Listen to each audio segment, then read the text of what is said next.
Both wide receivers fed, questions met with answers, but the run game still not there. 18 for 44. Barkley suffered a myriad of injuries in this one, but hoping that he can get that run game going. It looks like the Eagles are back online.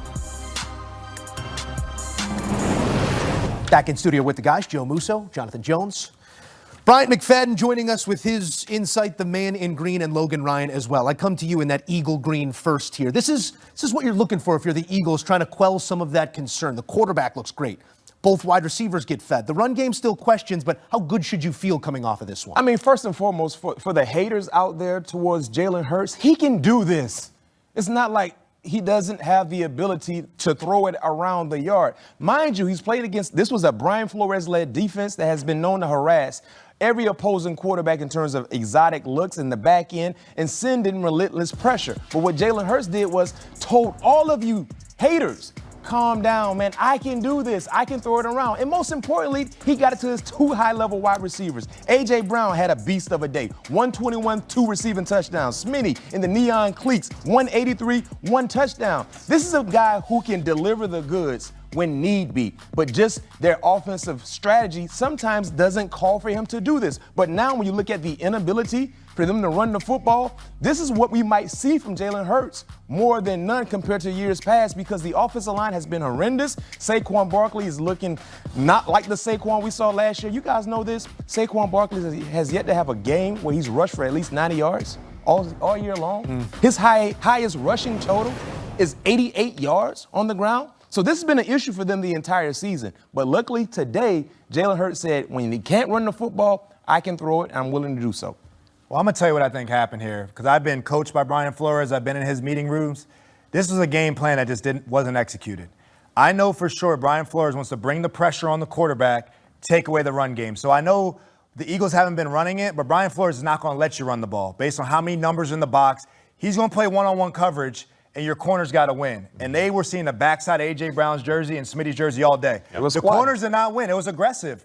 It was an aggressive game plan that was not executed by the players. If you're going to play like that, you can't let them get behind you. Let them catch in front of you and tackle. So I know what Brian Flores is coming back saying. He's still a great play caller. That's what this was. They're going to take away the run game, make Jalen Hurts beat me. Jalen Hurts beat him today. Hats off to him. I will say on the other side, though, this is a one-score game. You're playing against Carson Wentz, who threw you two interceptions. Carson Wentz also sat here and threw for 313 yards. Okay, so I know that the Eagles look good. I know they won this game, but there were still concerns to me about the Eagles because defensively, Carson Wentz is a possession away from winning this game with the pick six. And the pick six, yes. And the crazy Wentz yes. throw. Right. Yes. That was just a couple of the most egregious overthrows that you see at the professional level. And I know they're saying on the offensive side, Carson, we can't play like that. Yeah. We got to take care of the ball and to execute the game. So that's where I'm at on both sides of it. I think it's a Brian Flores aggressive game plan that Jalen Hurts took advantage of. Which I absolutely love, because Isaiah Rodgers has been playing well, right? But he was seeing the back of Devontae Smith's jersey, to your point, excellent point, just a bit ago. Meanwhile, Carson Wentz, he can't throw the interceptions.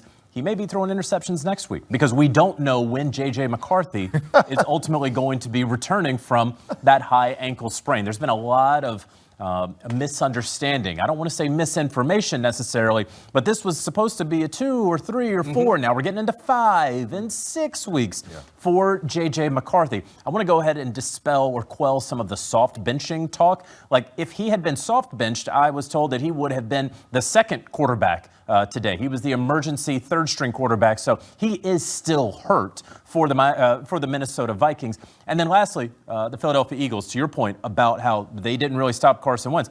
Brandon Graham's about to come out of retirement. And Brandon Graham is someone who, he has stayed in shape. He's looking at this. They need edge rush help. He will help them off the edge, but that does not preclude the Philadelphia Eagles from going out and getting another edge rusher on the trade market. So just because Brandon Graham ultimately very likely is coming back doesn't mean they won't still make a move at edge rusher, and they certainly should be making a move at corner. 7 weeks in, and we're starting to get a better idea of who is who and what is what. Those contenders bolstering personnel. The Eagles taking a step in the right direction in this one against the Minnesota Vikings. We already got them down for an INT next week, JJ? Well, I mean, statistically. Anytime available, courtesy of our friends at FanDuel. I mean, there were There were fans in the first row who made it onto the box score with targets in this one from Carson Wentz. As for the plus side, Jalen Hurts balling in this opportunity, targeting both of his top wideouts. The game plan today.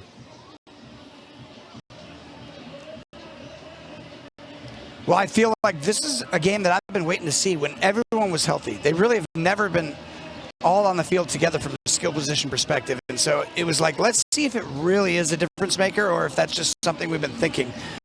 Boy, was it a difference maker. I mean, they literally moved guys around, and they have the ability to do a lot of different things right now. It's going to help the run game, going to help Kelsey, it's going to help Rice. I mean, this is a complete football team and who's playing probably the best football in the National Football League the last 2 weeks. 9 different pass catchers for Patrick Mahomes on this day, Tony. When we look at what he just went through 6 weeks, how valuable is that? The comfort in wherever he's going to go through his progressions, that he's thrown meaningful passes there and plays have been made by a lot of different guys on the Chiefs right now.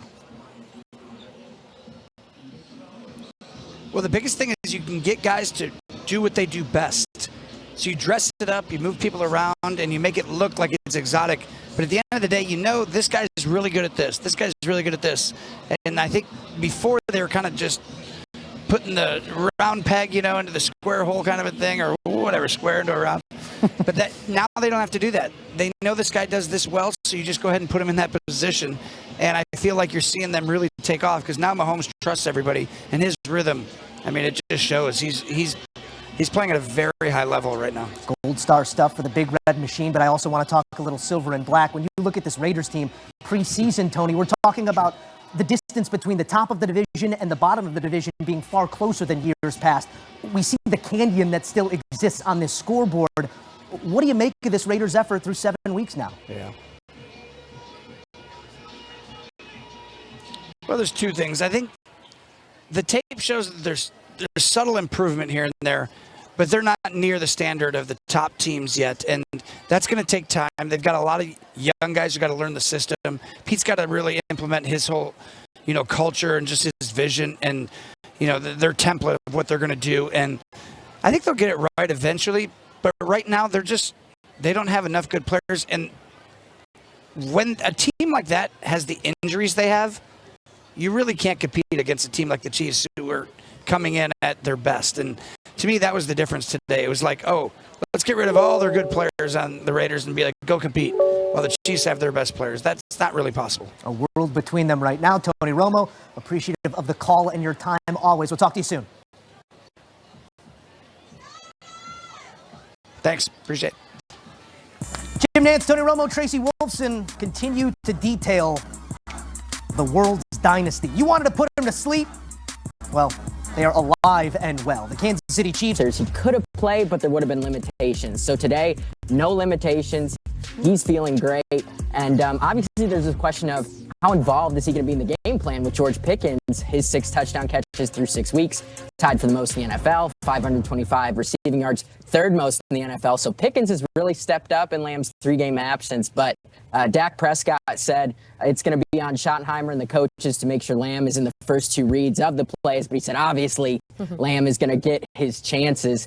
And I think it's going to be really interesting to see how that ball is distributed. But Dak said this tandem of Pickens and Lamb is, quote, electric and even more well-rounded than the Amari Cooper-CeeDee Lamb pairing he had back in the early 2020s when Prescott threw his career-high 37 touchdown passes in 2021. So the Cowboys are very confident in what Lamb can bring to the table today. Okay, so all systems go. Doesn't sound like they'll be keeping him on a snap count. Is that correct? That is correct. Yeah, CD said no limitations. He said, I frickin' hate limitations in the locker room. You can guess what the word he actually said was, but no limitations today. All right, great reporting on that. I love that. Let's get to a piece that they will be missing, though. Trayvon Diggs, he is out today. This defense had a meltdown last week. What will their cornerback room look like today going up against a banged-up Commanders wide receiver room? Yeah, I think you hit it there at the end of your question, Jordan. I think it's very fortunate for Dallas that Terry McLaurin and Deebo Samuel won't be out there today. The Trayvon Diggs situation is still kind of murky. Brian Schottenheimer walked into the press conference room on Friday in what appeared to be a jovial mood, and then he said, "Hey guys, I've just got a quick announcement. Trayvon now has concussion-like symptoms after suffering an accident at his home on Thursday. There's no legal situation here, but Trayvon Diggs, will be out today." So Kyer Elam is going to take his place in the starting lineup. And Elam, he was a former first-round pick, 2022 with the Buffalo Bills, traded to Dallas in the offseason.